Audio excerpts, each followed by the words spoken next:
Hello there, welcome to Saberjewel Gaming, where we always take the high ground. For generations of young kids, and a fair few adults as well, their biggest dream was to get that letter through the post that told them they had been invited to Hogwarts, and for many years, that's remained a fantasy. However, now with the magic of video games, we finally have the opportunity to potentially live out that fantasy. But does it live up to the hype? Welcome to our retro review of Hogwarts Legacy. For those that have been living under a rock and don't know what Hogwarts is, this game is a spin-off to the Harry Potter books and extended movies, as well as the wizarding world in general. However, set in 1890, the game actually takes place further back in history than we've ever seen for Hogwarts. The game's creators did this for one simple and quite obvious reason: to allow them freedom to create a game, story, narrative and characters that wouldn't be too heavily impacted by pre-existing lore. The Harry Potter movies, and especially the books, had so many flashbacks into the past and even looks forward to the future that it would have been really difficult to have a particularly grand game that didn't overlap in some way with what we've already seen. And so setting it so far in the past really allowed us to have original and creative characters and stories that could stand upon their own. But don't think that they haven't tied it in to the wider universe. Many of the same famous families that you're familiar with are there too, but your own character is something of an unknown. Right from the start of the game, you are able to build a male or female of your own choice. The options for the custom character are pretty wide and vast. It's not like creator characters in the wrestling where you can break down every aspect of their nose, but there's still plenty of variety, and even once your character is made and established into their house, we'll talk more about that later, you can throughout the game continue to customize their appearance, clothing, hairstyle. Even their wand and broom can be customized, giving you plenty of scope to make your own personalised witch or wizard. The story itself is actually pretty good. I'm going to avoid too many spoilers, but the general theme is that your character is thrust into Hogwarts, joining in his or her 5th year. This means they're coming in a lot later than everyone else, but it also means that you avoid the aspects of playing as a much younger kid and allows you to open up to a much more action-focused game. There is something of a wizard-goblin war on the verge of happening, and your character, who seemingly has access to a special type of magic that most other witches and wizards don't, is thrust right to the forefront of this. It is an open world type game, and whilst the majority of it may seemingly focus on Hogwarts, the surrounding areas are all open as well, and depending on which house you pick, because each house does take the story slightly differently, you get to visit other areas known from the Harry Potter movies as well.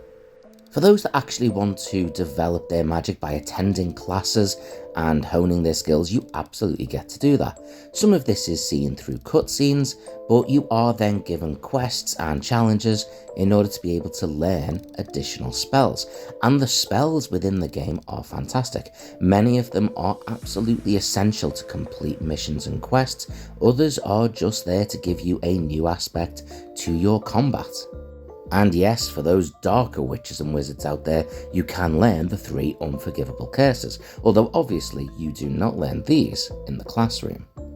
Realistically, you can do almost anything that you would want to do from the Harry Potter books and movies in this game. Whether it's wand fights, whether it's flying around on your broom, exploring and dealing with a ton of magical beasts such as this badass dragon right here. Hell, some of them you can even ride. There's a room of requirement where you can gather all of the magical beasts together in this weird little virtual world and keep them and pet them and look after them. You can even redecorate your own study room in the room of requirement. It's pretty cool. However, I did say almost anything. There is one notable omission, and that is Quidditch. The Quidditch pitch is there, as you can see here, and it's pretty good. It's actually in all its glory. But for some reason, the year you arrive, there is no Quidditch. Instead, there's this weird game where you push and pull balls into area. It's not quite the same. It's still a bit of fun, don't get me wrong, and I understand potentially putting together the structure of a Quidditch game within this game would have almost doubled how much work it would have taken. However, it is still something of an obvious omission. The other characters you meet around the game do in some ways link into the characters you will have seen from Harry Potter. The headmaster is a Black, for example, from the House of Black. You will also see Weasleys and plenty other famous households from the Harry Potter series within the game. However, they don't all quite feel the same, and because of this, it doesn't always have the same feel about it. The main characters you do interact with, though, are still pretty good, and while you can make your own friends, you are mainly guided towards which ones. Though a lot of these are side quests, so if you don't particularly take to a character, you don't have to do those side quests. But there is a lot of side quests. There's a lot of additional search and finds, and tons of extra replay value, along with all the non-essential quests and areas to explore for additional treasures. There is the fact that you can replay as each of the 4 houses, and I would probably advocate for doing this because each time there is a different story. For example, only as a Hufflepuff will you get to briefly visit Azkaban. Some of the most iconic parts of the Harry Potter universe are visible in this. You get to see Hogsmeade Station and the Hogwarts train, although you don't actually get to ride on it yourself. You get to visit Hogsmeade, but the most crucial part is, of course, Hogwarts itself, and it is here in all its glory. Depending on which house you are in, you have access to their own dormitories, and you can only visit that one if you're in that house, and they are all quite different. The Hogwarts building itself is spectacular, and it captures all of the beauty and elegance of the building from within the movies and the books, as well as a lot of different areas that we will have never seen before. I was particularly impressed that as the story progresses across that full school year, you see the place, as well as Hogsmeade and other areas as well, by the way, being decorated and changed for Halloween and Christmas. The Christmas look for Hogwarts is particularly amazing, and visiting the Great Hall at these 2 times a year is an absolute must. It feels strange asking how this game was received when it was released, given that it was only released about 3 years ago. However, let's look at it anyway. Well, reviews were mostly very favourable. The average score was around the 8 out of 10, 80% mark. However, the key elements of the game were sometimes subject to different perspectives.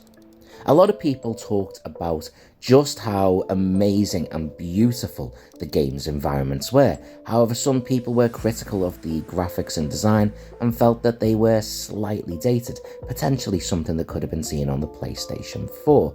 And this was partly due to the game's long development cycle. It had been in the works for a very long time. The music and soundtrack received very positive responses, as did the audio and voice acting. There's no particularly clunky or awkward voice acting in this game, it's all very positive. The storyline was another thing which did get a little bit of division in its reviews. A lot of people spoke about it being a new and original storyline within the Harry Potter or Wizarding World universe that expanded the lore. However, some felt that the main antagonists in the game, Ranrock and Rookwood, were kind of underwhelming compared to some of the other antagonists seen in the Harry Potter universe. This part I do agree with. Whilst they weren't bad, half the time I had trouble remembering which one was which. The similar names really didn't help. Most reviewers found that the exploration open world game was a delight to enjoy, that the additional characters were usually great fun, and that the combat and flight systems worked really well. There was a couple of criticisms about it being quite simplistic, but For every one person that wants a more challenging and complex game, there's other people that just want to enjoy a simple and yet compelling story and gameplay design. And for me, this did that one very, very well. The absence of Quidditch was one of the few things that most people agreed was a big miss, although it was not too surprising when just a little bit later, I think it was only about a year or two down the line, a separate Quidditch game was released. Perhaps that was something that was very much always in mind. However, given how simplistic and cartoony that Quidditch game was, I'm surprised they didn't add it to this game as a sort of DLC, as many people believed it was going to be initially. Despite any potential criticism of the game, it sold gangbusters. In 2013, it broke a 14-year streak of either a Call of Duty or Rockstar game always topping the charts. And as of December 2025, it has sold over 40 million copies, making it one of the best-selling games ever. It won an award for excellence from the Japan Gaming Awards. It won an award for Best Trailer. In 2023, it won the Best Game on Steam Deck. And in 2024, it won the BMI Video Game Award. And it has to be said, it was nominated, shortlisted, and honourable mentioned for a ton of other awards. This game was a massive success. There was a degree of controversy around this game at the time, which I don't feel is appropriate to go into here. However, it has to be said that any attempts to stifle the success of this game probably had a contrary effect, as is usually the case. Sales continuing to escalate only kind of proves that point. This is normally where I would try and give my perspective of a game, given that modern lens. However, this game only came out a few years ago, so instead I'm just going to give you my thoughts of the game as they were then and as they are now. Right from the beginning, this was one of the reasons I got a PlayStation 5. I'm a big Harry Potter fan, I always was, and I continue to be to this day. So I was super excited to play this game, and it didn't disappoint. Being able to explore this world in person was absolutely breathtaking. Hogwarts Castle itself was in particular stunning.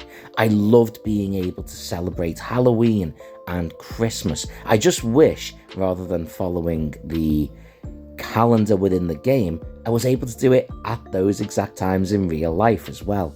I found many of the characters very much fit within the Harry Potter feel. Some of the others didn't. That didn't mean they were bad characters, they just didn't feel like characters I would expect within that franchise. But they were still usually pretty good. I loved meeting ancestors of the families that we already know. Getting to pick your house was fun, getting to explore some of the spells was really enjoyable, and a lot of the things like being able to brew potions and stuff, once I'd ticked them off, I didn't really want to go back and do them again. However, much of what was there was so good. Designing your own character and exploring different houses with slightly different pathways gives it a ton of replay value. I found the combat enjoyable, and having already played it as Hufflepuff and Slytherin, footage of both of those playthroughs is right here. I'm probably going to go back to play it at some point with the other two houses. Gameplay wise, it reminded me a lot of Assassin's Creed Origins, which is one of my favourite games ever. Some people may not want to do the open world exploring, but that's something that you can avoid in a lot of cases with this game. You can just follow the main quests. Some people might, conversely, find it too simplistic. However, you have to remember this is a Harry Potter game. It's for all ages. Whilst I would have preferred a game that was set within the more modern era, I understand why they didn't do this, and this is probably the cleverest way of doing it. The absence of Quidditch is probably the one standout mistake from the game. However, again, I understand that might have made it a bit challenging. I don't think that stops this game getting an easily deserved 8.5 out of 10 rating. It is an amazing game. It is filled with so much to do and explore, and I seriously recommend it to any Harry Potter fans. But what about you? Have you played the game? What did you think? Comment below and let me know. Also, what Hogwarts house are you in? Me personally, I'm a Slytherin. There you go. Consider me the bad guy. But you let me know yours below, and until next time, take care, and of course, take the high ground.